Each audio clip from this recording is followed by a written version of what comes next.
Hello' students, বহুতো ছাত্ৰ ছাত্ৰী এনভাইৰমেণ্টেল এডুকেশ্যনৰ এক্সামক লৈ চিন্তিত হৈ আছে আৰু তেওঁলোকে বহুতে চিলেবাছে নাজানে যে চিলেবাছত কি আহিব, একচুৱেলি কেনেধৰণৰ কুৱেশ্যন আহে সেইখিনি বহুতে নাজানে। তো আজিৰ ভিডিঅ'ত আমি ডিছকাছ কৰি গৈ আছোঁ যে কি আহিব, চিলেবাছ কি এনভাইৰমেণ্টেল এডুকেশ্যনৰ, তো সেইখিনি আমি ডিছকাছ কৰিম। তো ইয়াতে চোৱা, তোমালোকে দেখা পাইছা অলৰেডি। তো ইয়াতে আমাৰ যোনটো পেপাৰ থাকে অনলি 40 মাৰ্কছৰ থাকে আৰু সময়ত আমাক দিয়ে 1 আৱাৰ, এঘণ্টা সময় দিয়ে আৰু পেপাৰখন 40 মাৰ্কছৰ থাকে। এতিয়া ইউনিট 1ত চোৱা এনভাইৰমেণ্টেল এডুকেশ্যন 20 মাৰ্কছৰ সেইটো আহে, তলত আৰু ভালকৈ দিয়া হৈ আছে চিলেবাছটো। তাৰপিছত ডিজাষ্টাৰ মেনেজমেণ্টৰ পৰা আহে 10 আৰু ৰোড ছেফটিৰ পৰা আহে 10। তো ইয়াতে চোৱা আমাৰ যোনটো এনভাইৰমেণ্টেল এডুকেশ্যন তাত কি আহে, basic concept of environment, component environment, environmental segment, environmental education, multi disciplinary nature, need of environmental awareness. তো এইবিলাক জানিবাই তোমালোকে, নিজেও বনাই লিখিব পাৰিবা। ইক'লজিকেল কনচেপ্ট থাকে, কনচেপ্টৰ কুৱেশ্যন থাকে, meaning of ecological and ecosystem, সেইবিলাক তোমালোকে সৰু থাকোঁতে পঢ়ি আহিছা এইবিলাক ইক'চিষ্টেমৰ বিষয়ে। নেক্সট আছে biodiversity and its conservation, term of biodiversity, value of biodiversity, এইখিনি তোমালোকে বায়'ডাইভাৰ্চিটিৰ বিষয়ে আগতো পঢ়ি আহিছা।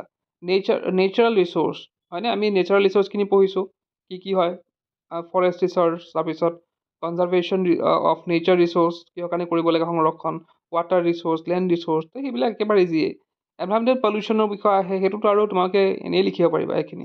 এনভাইৰমেণ্টেল পলিউশ্যনৰ বিষয়ে আগতে অলৰেডি পঢ়ি আহিছা, সেইখিনি তাৰ পৰা কুৱেশ্যন আহিব। তাৰপিছত আছে ছ'চিয়েল ইছ্যু এণ্ড এনভাইৰমেণ্ট। তো ছ'চিয়েল ইছ্যু আৰু এনভাইৰমেণ্টৰ বিষয়ে আহিব, কনচেপ্ট অফ ছাষ্টেইনেবল ডেভেলপমেণ্ট সেইখিনি পাইছা, source of energy, energy conservation, environmental and health, green house effect, global warming, climate change. তো সেইবিলাক অলৰেডি তোমালোকে ওজন লেয়াৰ, এচিড ৰেইন, সেইবিলাক সৰু থাকোঁতে তোমালোকে ধুনীয়াকৈ পঢ়ি চাই পাৰিবা সেইখিনি এনেও। ডিজাষ্টাৰ মেনেজমেণ্টৰ পৰা আহিব, ৰেছপঞ্চিবিলিটিজ এণ্ড প্ৰিকশ্যনছ। তো ইয়াতে কি কৈছে, ডিজাষ্টাৰ মেনেজমেণ্ট মানে হৈছে প্ৰাকৃতিক দুৰ্যোগ, মানে প্ৰাকৃতিক দুৰ্যোগত সময়ত কি সাৱধানতা ল'ব লাগে। তো সেইখিনি ডিজাষ্টাৰ মেনেজমেণ্টৰ ভিতৰত পৰে। যেনেকৈ ইয়াতে দেখিছা, role of students, disaster management step to be taken during search and rescue operation, what not do during disaster. তো সেইবিলাক আমাৰ কিতাপৰ পিছফালে দিয়া হৈ আছিলে, ভূমিকম্প হ'লে ক'ত কি কৰিব লাগে। তো তেনেধৰণৰ বিভিন্ন ডিজাষ্টাৰ মেনেজমেণ্টৰ লগত জড়িত কুৱেশ্যন আহিব। তাৰপিছত আছে road safety, what does road safety mean. Road safety মানে কি, আমি সৰু থাকোঁতে কিতাপ এখন মোৰ মনত আছে, চৰকাৰী কিতাপখনত থাকে যে আমি ৰাস্তাৰে খোজ কাঢ়োঁতে কি সাৱধানতা অৱলম্বন কৰিব লাগে। তো তেনেধৰণৰ কুৱেশ্যনে তোমালোকে চাব পাৰা। What does road safety mean, road safety মানে কি। তাৰপিছত কজ অফ ৰোড এক্সিডেণ্ট কিহৰ কাৰণে হয় সেইখিনি তোমালোকে লিখিব লাগিব। তাৰপিছত issues of road safety, some statistics of road accident, rules of road must obey, কি আমি ইয়াত দেখিছা, rules of the road must obey, আমি ৰাস্তাৰে যাওঁতে কি ৰুল মানি চলিব লাগে।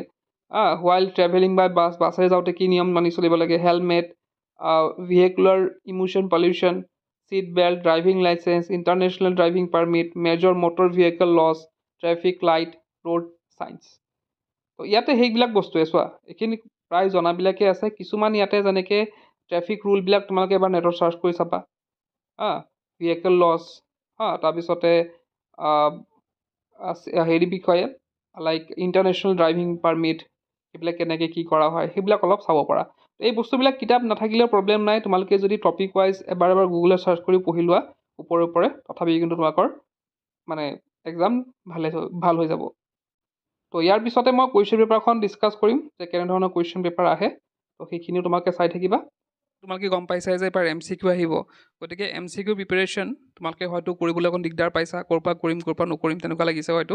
তো আমাৰ এপত আমি ব্যৱস্থা কৰিছোঁ ছায়েন্স, আৰ্টছ আৰু কমাৰ্চৰ এই তিনিটা ষ্ট্ৰীমৰ ছাবজেক্ট ৱাইজ আৰু চেপ্টাৰ ৱাইজ গোটেই MCQ ইয়াত পাই যাবা। প্ৰত্যেকটা ছাবজেক্টৰ প্ৰত্যেকটা চেপ্টাৰৰ ইয়াত MCQ তোমালোকে উপলব্ধ আছে মাত্ৰ 49 ৰুপিজত।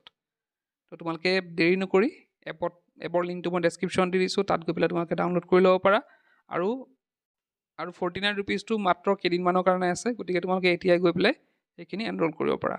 তো আজি ভিডিঅ'ত সেই কৰিলোঁ, কিপ ৱাচিং।